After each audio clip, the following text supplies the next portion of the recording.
Hello and welcome to Dave's Delights. And today it delights me to do something completely different. What I've got going on is my dog has a P-A-W-T-Y, a potty to go to this weekend. It's a tailgate with a bunch of my friends at my local corgi club. Shout out South Jersey Corgis. Find them on Facebook if you've got a stumper. And my dog's looking at me and she's saying, "Why aren't you making me anything to bring to this? I see you make food all the time." So luckily, I have a book that I got by probably some of the more famous corgis out there, Hammy and Olivia. It's called Barkcuterie. And you know how I feel about charcuterie from previous recipes. So today, for this pouty, we're going to make carrot donuts. All credit goes to Hammy and Olivia's owner for writing their recipe on here. But nonetheless, we're going to give it a try, and I'm going to do it exactly like their recipe says. Generally, there's one part where you're using the microwave, which I generally don't cook with a microwave, but it's icing, so I kind of get it. Let's start with the ingredients. We need non-stick spray for our donut sheet. I'm using. I'll use a brand name here because it's the only one I know. It's Baker's Joy rather than regular non-sticking spray, because this stuff actually is way better for baking. It helps with the release a lot more. It's worth looking for. We need 2 large eggs. Now my girls gave me something weird last night. One of my Easter egger, which lays the blue eggs, laid what looks like a double yolker. So this is like an egg and a half. And then my salmon Faverel lays these little tiny eggs. So that between these two, that makes like 2 eggs. We're going to have a little bit extra yolk, but I think that'll be fine in this particular mix. If it looks like it's too much yolk, if you end up with double yolkers, do whatever you need to do. But generally, most of you are going to be using regular, like from the store eggs. So 2 large eggs will do it. We have a 1/4 cup of sunflower oil. Now, I couldn't find sunflower oil at the store today, and it's fall of 2023. And if you were to say look up, where sunflowers are produced commercially, I'm starting to understand why I can't find it anywhere. That's a little mystery for you to look up on your own. But I am substituting today with peanut oil, which dogs love peanuts and love peanut butter, and peanut is safe for dogs. So I'm going to use this as the substitute. You could also use vegetable oil. And you need a 1/2 cup of unsweetened applesauce. Now it is fall season, and I'm getting ready to go to my orchard and get enough apples to make my own applesauce. But it's been raining for a week straight, so I haven't been able to get out there yet. So this is store-bought applesauce, unsweetened, but you can make your own if you like, or you can buy them at the store. 1½ cups of whole wheat flour. Pretty straightforward there. A teaspoon of baking powder. And then 3/4 cup of finely shredded carrot. I used my food processor for this, but if you want to use a box grater or something like that, you can do that as well. We're just looking for a very, very fine shred. And we're going to have some extra for once everything's built. So it's 3/4 that go into the recipe, and then I have a little bit extra there so that I can garnish the top of the donuts when we put the icing on them. And then for the icing, we have a 1/4 cup of cream cheese. Now I live in South Jersey, so I am not far away from a town called Philadelphia, but you can use any cream cheese you like as long as it's plain. 1 tablespoon of cornstarch as a thickener, and 1 teaspoon of pure maple syrup. Now we're going to be cooking that in the microwave for just a couple of seconds to turn it into an icing. But we'll get there when we get there. The first thing that we're going to have to do is we're going to mix the wet ingredients together. So I'm going to switch angles so that we can, so you can see me beating that together, and then we'll move on from there. Talk to you soon. So now we are going to start by cracking our eggs in, and I'm really curious to see what this guy looks like. Yep, double yolker. That's pretty cool. And look at how cool this blue egg is. You can see the blue all the way through. If I end up getting more chickens, I might end up getting more of these Easter eggers. And there's my little girl there. So it ends up with 3 yolks, but that's still the equivalent volume as 2 eggs. I think that'll work out just fine. And then in goes my peanut oil. And in goes the applesauce.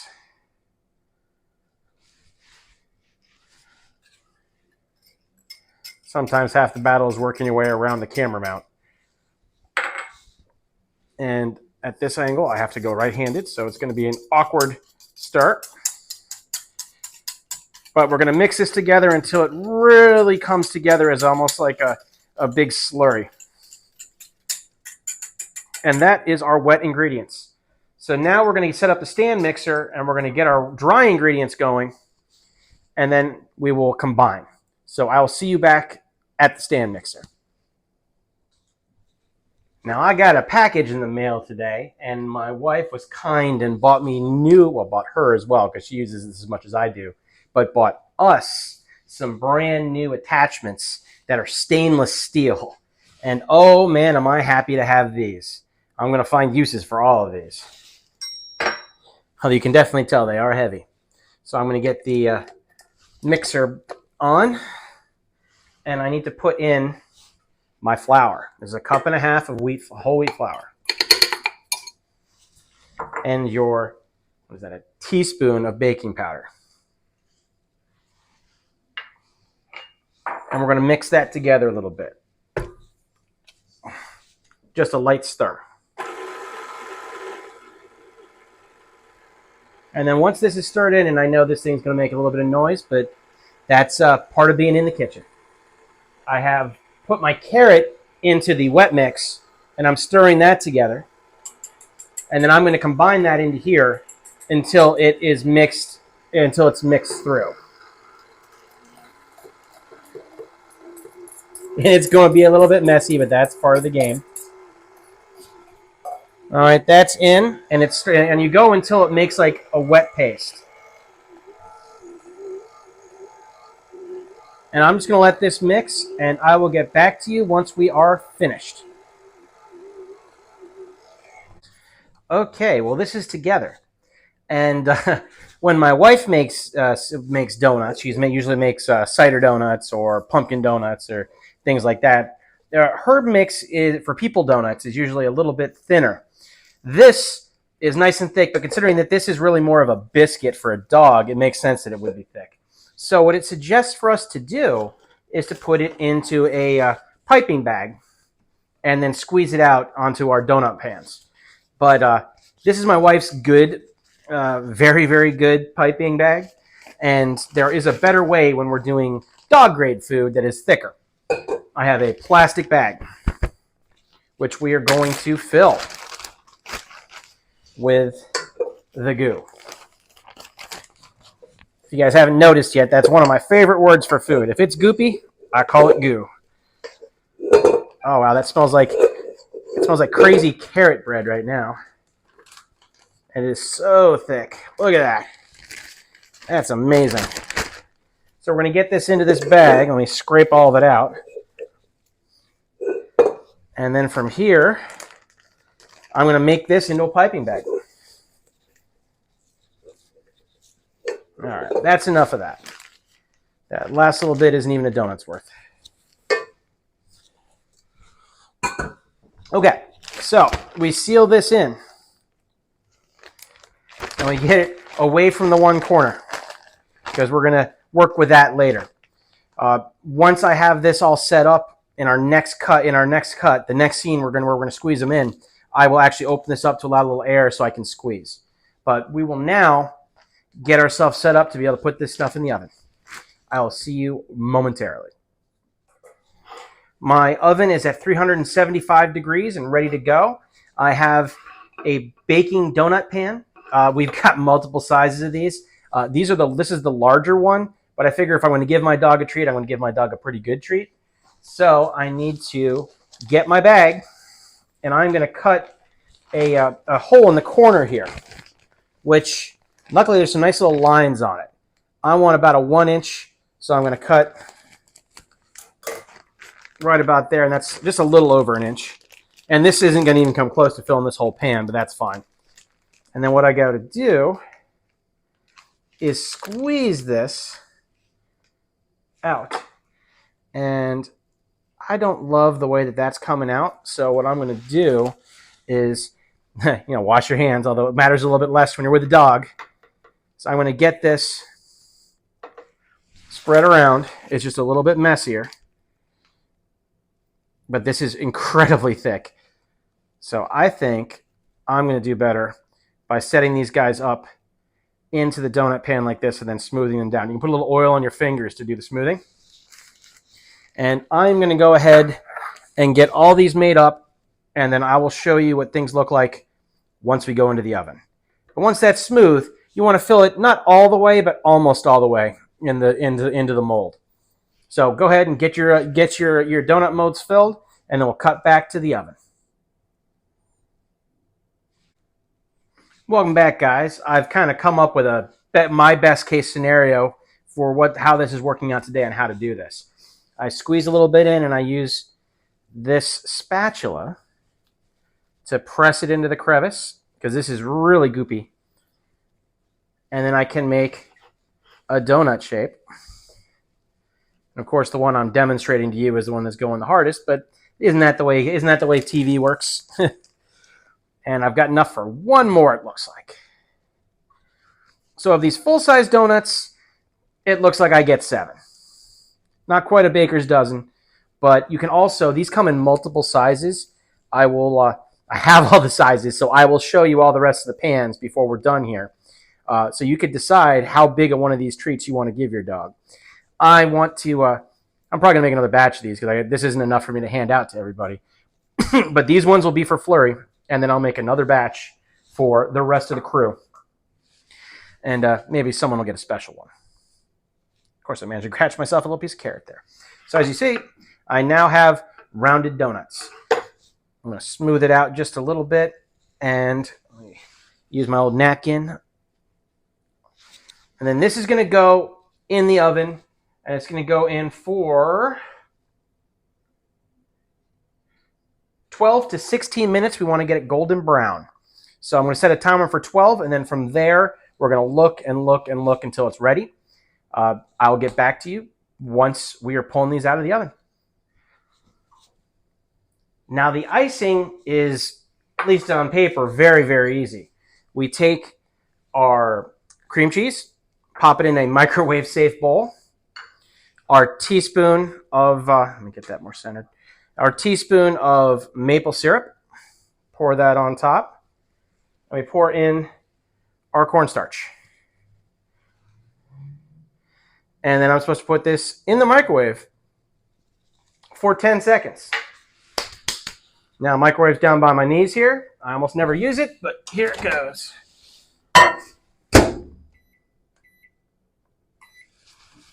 Now, what they say is you do this in 10-second increments. 10 seconds, you stir it, 10 seconds more, and then until you get it to a smooth consistency that looks like you can be able to spread it. That is definitely going to need another 10 seconds.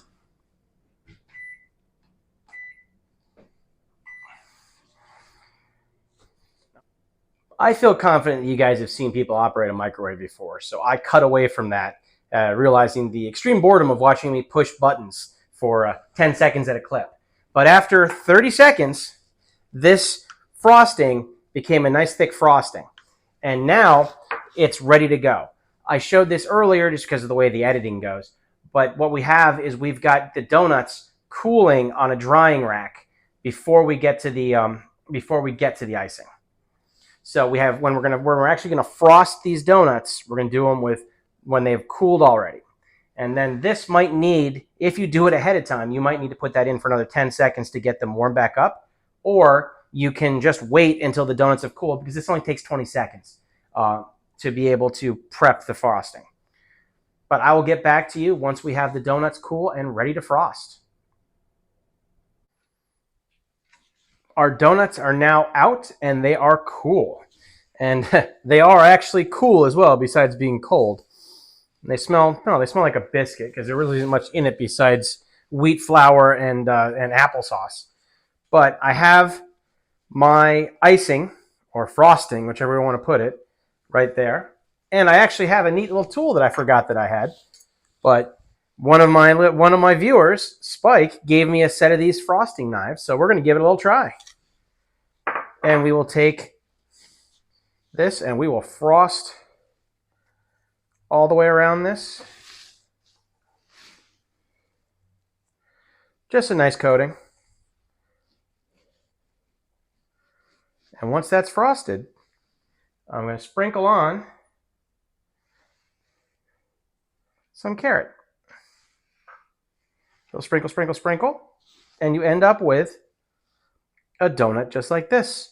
Now we'll let that dry by letting it sit out for a while, and then they will be dog ready. So I'm going to take care of the rest of these, and we're going to go check out with Flurry to see how she likes it. But let me finish up this part first. Thank you very much to Hammy and Olivia and their book, Barkcuterie. I'm going to put a link in the description, so if you want to buy this book for yourself, you'll be able to. There's a whole bunch of recipes in it, not just this one. And it's seasonal. They have stuff for all seasons and occasions. For your dog. And I love that. So, if you like this, and you came, it's because you're watching this because it showed up because of the dog biscuit aspect. Hey guys, I make people food too.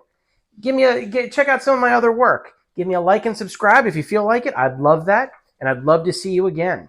So I'm going to cut here, and then we're going to finish off with Flurry telling us whether or not she likes these donuts.